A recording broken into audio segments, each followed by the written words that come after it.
Children, family, the transfer portal is open. It's crazy. It's guys going left and right, dumping into the portal. We'll talk about what you should be looking for in a prospect here on Student Body Right USC podcast.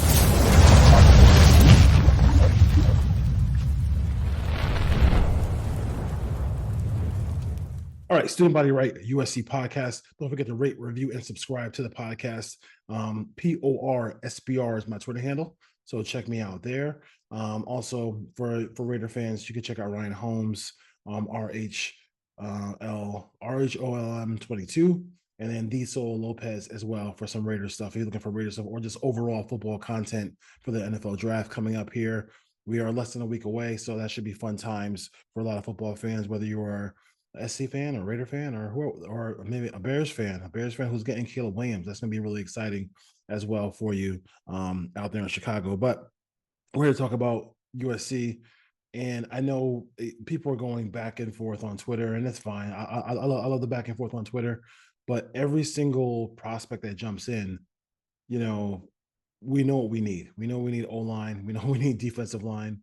Linebacker depth, whatever you want to do there. As far as I know, there's some people who are kind of upset that USC is talking to the kid out of Colorado who just jumped into the portal as well.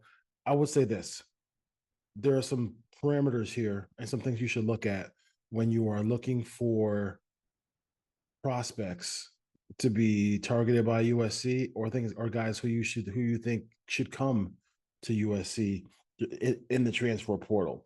And I think the first point is location. Are they from California? Like, are they from the South? Are they from the South? I mean, are they from Southern California? Like, do they have did they ever go to high school out here? Like, that's that location, that kind of tie to USC or tied to the LA, Southern California area or California just in general is a big part of it. Like, I mean, that's like a lot of times these transfers, they kind of go out from away from home. And then all of a sudden, they're getting close to that NFL draft time. They want to be closer to family. They're still going to get this. They're still going to get the NIL money. They're still going to get all the things that they want to get, but they want to be closer to home. I can't fault the kid for that, but that's something that you have to think about as well. You got to remember the part of the brain that is responsible for quality decision making is not developed until you're 25. And very few of these prospects are 25 years old yet. So they're going to make some, maybe not the best decisions when they're younger. And now as they get closer to NFL draft stock and NFL draft time, they might sit there and say to themselves, hey, me moving from TCU to somewhere else might be a better job for me, a better situation for me as well. The second thing I would say is scheme fit. Like, do they have a tie to the scheme? Have they played in that scheme? Did a coach from, have they been coached by a USC like a Doug Belt? Have they been coached by a Danton Lynn? Have they coached by Eric Henderson or Matt Entz in the past, just through the years? Scheme fit is a huge thing. I think that this scheme is it's the inland scheme is going to be fun. It's going to be fun to watch because it's going to be unlike any other scheme we have seen a USC team have ever. So that's why people are so excited about it. And just what you've been hearing out of camp, they do have holes. Scheme fits are really important. So if they have a guy who can fit their scheme, that makes it even better. It makes that transition from where they are to USC a lot easier. Family ties. Talk about location. Maybe they're not, whether it's mom and dad divorced or whatever, but they have a family member who went to SC, who are good friends with players from SC in the past. Those kind of things are really important when you talk about, bringing somebody and drawing somebody home. That could be, it's part of the reason why Zin DeMella went into the portal and is not coming back. He really, I mean, that for that kid, for that particular player, he really wanted to go home. He really wanted to go closer to home. So I can't really fault him too much for that. As far as that goes. So the family ties part of it is a big part of it for these transfers. And one thing I would say is the guy who wants to be the mercenary.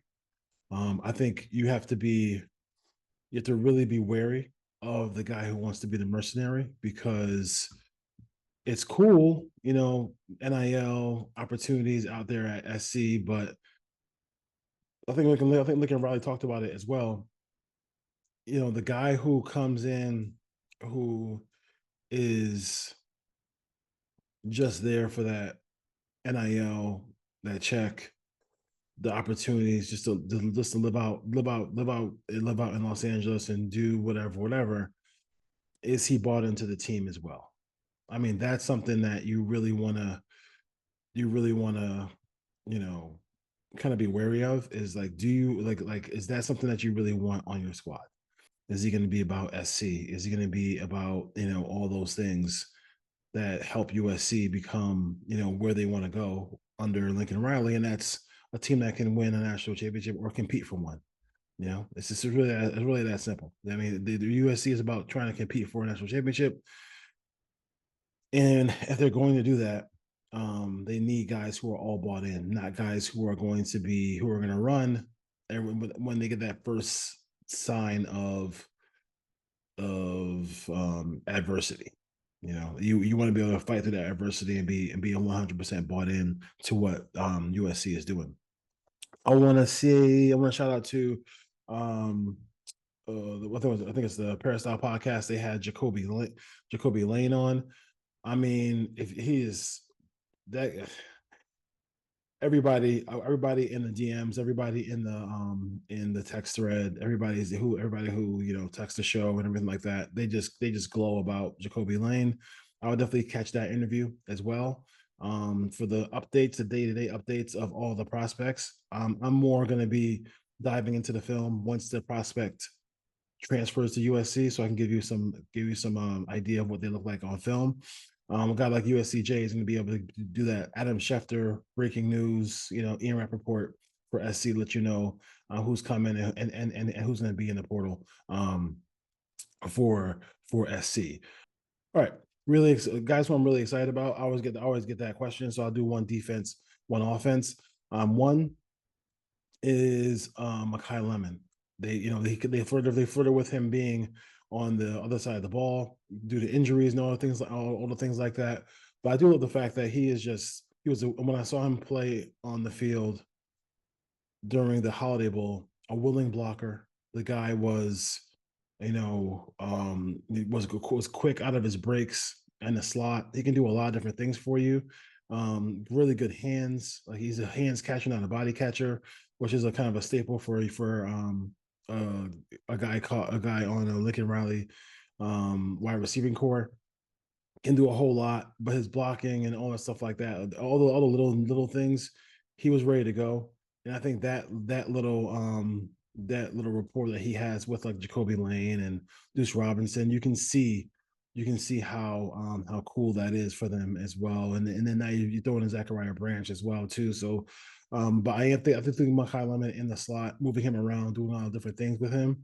He's wearing number 6 this year, so if you're looking for him on the field on